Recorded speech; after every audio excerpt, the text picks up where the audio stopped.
Hello friends, എല്ലാവർക്കും സ്വാഗതം പുതിയ വീഡിയോയിലേക്ക്. ഇന്ന് ഞാൻ വന്നിട്ടുള്ളത് ഓവനൊന്നും ഇല്ലാതെ പ്രഷർ കുക്കറിൽ വളരെ സിമ്പിളായിട്ടും നല്ല പെർഫെക്റ്റ് ആയിട്ടും ഉണ്ടാക്കിയെടുക്കാൻ പറ്റുന്ന ഒരു ചെറുപ്പഴം കേക്ക് റെസിപ്പി ആയിട്ടാണ്. വീഡിയോ കണ്ടിട്ട് ഇഷ്ടപ്പെടുവാണെങ്കിൽ ലൈക്ക് ചെയ്യുക, ഷെയർ ചെയ്യുക, കമൻറ്റ് ചെയ്യുക, ചാനൽ സബ്സ്ക്രൈബ് ചെയ്യാനും മറക്കരുത്. അപ്പോൾ നമുക്ക് നേരെ വീഡിയോയിലോട്ട് പോകാം. കേക്ക് ഉണ്ടാക്കാൻ വേണ്ടിയിട്ട് ഞാനിവിടെ 4 വെണ്ണീർപ്പൂവൻ പഴമാണ് എടുത്തിട്ടുള്ളത്. നല്ല തേൻ്റെ മധുരമാണ് ഈ ഒരു പഴത്തിന്. ഇത് വീട്ടിലുണ്ടായതാണ്. ഇത് അത്യാവശ്യം നന്നായി പഴുത്തിട്ടുള്ള പഴമാണ്. ഇനി നമുക്ക് ഈ പഴത്തിൻ്റെ തൊലിയെല്ലാം കളഞ്ഞിട്ട് ഒരു ബൗളിലേക്ക് ഇട്ട് കൊടുക്കാം. ഇനി ഈ പഴം നമുക്ക് നന്നായിട്ടൊന്ന് കൈകൊണ്ട് ഉടച്ചെടുക്കാം. മിക്സിയിൽ അടിച്ചെടുക്കണ്ട കേട്ടോ. ഇപ്പോൾ ഇതാ പഴം നന്നായിട്ട് ഉടച്ചെടുത്തിട്ടുണ്ട്. ഇനി നമുക്കിത് മാറ്റി വയ്ക്കാം. ഇനി നമുക്ക് കേക്കിൻ്റെ ബാറ്റർ റെഡിയാക്കാം. ഞാനിവിടെ ഈ ഒരു ഗ്ലാസ്സിൽ 1.5 ഗ്ലാസ് മൈദയാണ് എടുത്തിട്ടുള്ളത്. അതൊരു സ്ട്രെയിനറിലേക്ക് ഇട്ട് കൊടുക്കാം. ഇനി ഇതിലോട്ട് 1/2 ടീസ്പൂൺ ബേക്കിംഗ് പൗഡറും 1/2 ടീസ്പൂൺ ബേക്കിംഗ് സോഡയും ഇട്ട് കൊടുക്കാം. ഇനി ഇതിലോട്ട് ഒരു പിഞ്ച് ഉപ്പ് ഇട്ട് കൊടുക്കുന്നുണ്ട്. നമുക്കിതെല്ലാം നന്നായി ഒന്ന് അരിച്ചെടുക്കാം. മൈദയിലൊക്കെ എന്തെങ്കിലും കട്ടയൊക്കെ ഉണ്ടെങ്കിൽ അത് നന്നായിട്ട് പോകാൻ വേണ്ടിയിട്ടാട്ടോ ഇങ്ങനെ അരിച്ചെടുക്കുന്നത്. ഇപ്പോഴത്തെ മൈദയെല്ലാം നന്നായിട്ട് അരിച്ചെടുത്തിട്ടുണ്ട്. ഇനി നമുക്കിത് മാറ്റി വയ്ക്കാം. ഇനി ഒരു ബൗളിലോട്ട് 3/4 ഗ്ലാസ് പഞ്ചസാര പൊടിച്ച് ഇട്ട് കൊടുക്കാം. ഇനി ഇതിലോട്ട് ഒരു 1/4 ഗ്ലാസ് സൺഫ്ലവർ ഓയിൽ ഒഴിച്ചു കൊടുക്കാം. കേക്ക് ഉണ്ടാക്കുന്ന സമയത്ത് ഓയിലിന് പകരം വെളിച്ചെണ്ണ ഒഴിക്കരുതേ. ഇനി ഇതിലോട്ട് ഒരു മുട്ട പൊട്ടിച്ചൊഴിക്കാം. ഇനി ഇതിലോട്ട് 3/4 ടീസ്പൂൺ വെനില എസൻസ് ഒഴിച്ചു കൊടുക്കാം. ഇനി ഇതൊരു വിസ്ക് ഉപയോഗിച്ചിട്ട് നന്നായിട്ടൊന്ന് മിക്സ് ചെയ്തെടുക്കാം. നിങ്ങളുടെ കയ്യിൽ വെനില എസൻസ് ഇല്ലെങ്കിൽ 2-3 ഏലക്ക തൊലി കളഞ്ഞിട്ട് ഇട്ടാൽ മതി. നന്നായി മിക്സ് ചെയ്തതിനു ശേഷം നമുക്ക് ഇതിലോട്ട് ഉടച്ച് വെച്ചിരിക്കുന്ന പഴം ചേർത്ത് കൊടുക്കാം. എന്നിട്ട് വീണ്ടും നന്നായിട്ട് മിക്സ് ചെയ്തെടുക്കാം. ഇനി ഇതിലോട്ട് നമ്മൾ തരിച്ച് മാറ്റി വെച്ചിരിക്കുന്ന മൈദ ചേർത്ത് കൊടുക്കാം. ആദ്യം പകുതി മൈദ ചേർക്കാം കേട്ടോ. എന്നിട്ട് ഒട്ടും കട്ടയൊന്നുമില്ലാതെ നന്നായിട്ടൊന്ന് മിക്സ് ചെയ്യാം. ആദ്യം തന്നെ മുഴുവൻ മൈദയും ചേർക്കുമ്പോൾ കട്ട പിടിക്കാനുള്ള ചാൻസ് ഉണ്ട്. അതുകൊണ്ടാണ് 2 തവണയായിട്ട് മൈദ ചേർക്കുന്നത്. ഇനി ബാക്കിയുള്ള മൈദ കൂടി ചേർത്തിട്ട് മിക്സ് ചെയ്തെടുക്കാം. ഇപ്പോൾ ഒരു ബാറ്ററിൻ്റെ കൺസിസ്റ്റൻസി കണ്ടോ, നല്ല തിക്കായിട്ടാണ് ഇരിക്കുന്നത്. നമ്മുടെ ബാറ്ററിന് ഇത്രയും തിക്ക് വേണ്ട കേട്ടോ. അപ്പോൾ കുറച്ചൊന്ന് ലൂസാക്കി എടുക്കാം.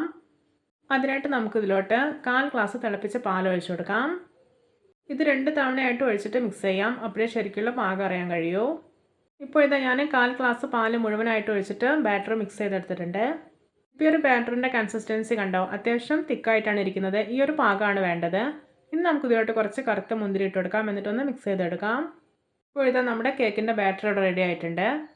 കേക്ക് സെറ്റ് ചെയ്യാൻ വേണ്ടിയിട്ട് ഞാനിവിടെ ഒരു സ്റ്റീലിൻ്റെ പാത്രമാണ് എടുത്തിട്ടുള്ളത്. ഇതിൽ ഞാൻ ഓയിൽ നന്നായിട്ട് സ്പ്രെഡ് ചെയ്തെടുത്തിട്ടുണ്ട്. അടിയിലൊരു ബട്ടർ പേപ്പർ കൂടെ വെച്ചിട്ടുണ്ട്. ഇനി നമുക്ക് ഈ ബാറ്റർ ഇതിലോട്ട് ഒഴിച്ചു കൊടുക്കാം. ഇനി നമുക്ക് ഈ പാത്രം ഒന്ന് ടാപ്പ് ചെയ്ത് കൊടുക്കാം. എന്തെങ്കിലും ബബിൾസ് ഒക്കെ ഉണ്ടെങ്കിൽ അത് പോയിക്കോളും. ഇനി നമുക്ക് കേക്ക് ബേക്ക് ചെയ്തെടുക്കാം. ഞാനിവിടെ പ്രഷർ കുക്കറിലാണ് കേട്ടോ കേക്ക് ബേക്ക് ചെയ്തെടുക്കുന്നത്. ഗ്യാസിൽ വെച്ചിട്ടല്ല, വിറകടുപ്പിൽ വെച്ചിട്ടാണ് കേക്ക് ബേക്ക് ചെയ്തെടുക്കുന്നത്. ഞാനിവിടെ ഒരു 10 മിനിറ്റ് ഫ്രീ ഹീറ്റ് ചെയ്യാൻ വേണ്ടിയിട്ട് കുക്കർ അടുപ്പത്ത് വെച്ചിട്ടുണ്ടായിരുന്നു. അപ്പോൾ നന്നായി ഹീറ്റായി വന്നിട്ടുണ്ട്. കുക്കറിൽ ഒരു തട്ട് കൂടെ വെച്ച് കൊടുത്തിട്ടുണ്ടായിരുന്നു. ഇനി നമ്മൾ ബാറ്റർ ഒഴിച്ചിട്ടുള്ള പാത്രം ഉണ്ടല്ലോ, അത് കുക്കറിലേക്ക് ഇറക്കി വയ്ക്കാം. എന്നിട്ട് കുക്കർ അടയ്ക്കാം. ഇതിൻ്റെ ബേക്ക് ചെയ്യാനുള്ള സമയം 45 മിനിറ്റ് ആണ് കേട്ടോ. ഈ ഒരു കുക്കർ ഞാൻ കേക്കൊക്കെ ബേക്ക് ചെയ്യാൻ വേണ്ടി മാത്രം എടുക്കുന്ന കുക്കറാണ്. ഇപ്പോൾ നമ്മൾ കേക്ക് ബേക്ക് ചെയ്യാൻ വെച്ചിട്ട് 45 മിനിറ്റ് കഴിഞ്ഞിട്ടുണ്ട്. നമുക്ക് കുക്കർ തുറന്നു നോക്കാം. നോക്കിയാൽ നല്ല പെർഫെക്റ്റ് ആയിട്ടുണ്ട് നമ്മുടെ ചെറുപ്പഴം കേക്ക് ഇവിടെ റെഡി ആയിട്ടുണ്ട്. കണ്ടോ, 100% പെർഫെക്റ്റ് ആയിട്ട് നമ്മുടെ കേക്ക് ഇവിടെ റെഡി ആയിട്ടുണ്ട്. നന്നായിട്ട് പൊങ്ങി വന്നിട്ടുണ്ട്. കാണാൻ തന്നെ എന്തൊരു ഭംഗിയാണല്ലേ. ഇനി നമുക്കിതൊരു പ്ലേറ്റിലോട്ട് മാറ്റാം. കേക്ക് നന്നായിട്ട് ചൂടാറിയതിന് ശേഷം മാത്രം പ്ലേറ്റിലോട്ട് മാറ്റാം കേട്ടോ. എത്ര പെട്ടെന്നാണ് ഇത് വിട്ട് കിട്ടിയത് നോക്കിയേ. ഇനി നമുക്കിതിലുള്ള ബട്ടർ പേപ്പർ എടുത്ത് മാറ്റാം.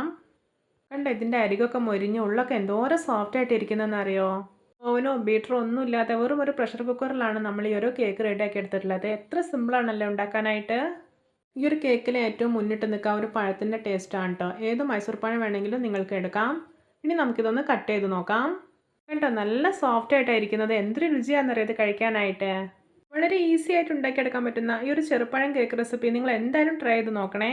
അപ്പോൾ എല്ലാവർക്കും എൻ്റെ സോഫ്റ്റ് ആൻഡ് ടേസ്റ്റി ചെറുപ്പഴം കേക്ക് റെസിപ്പി ഇഷ്ടപ്പെട്ടെന്ന് വിചാരിക്കുന്നു. നമുക്ക് ഇനിയും ഇതുപോലെയുള്ള വെറൈറ്റി വീഡിയോകളായി വീണ്ടും കണ്ടുമുട്ടാം. Okay, bye by.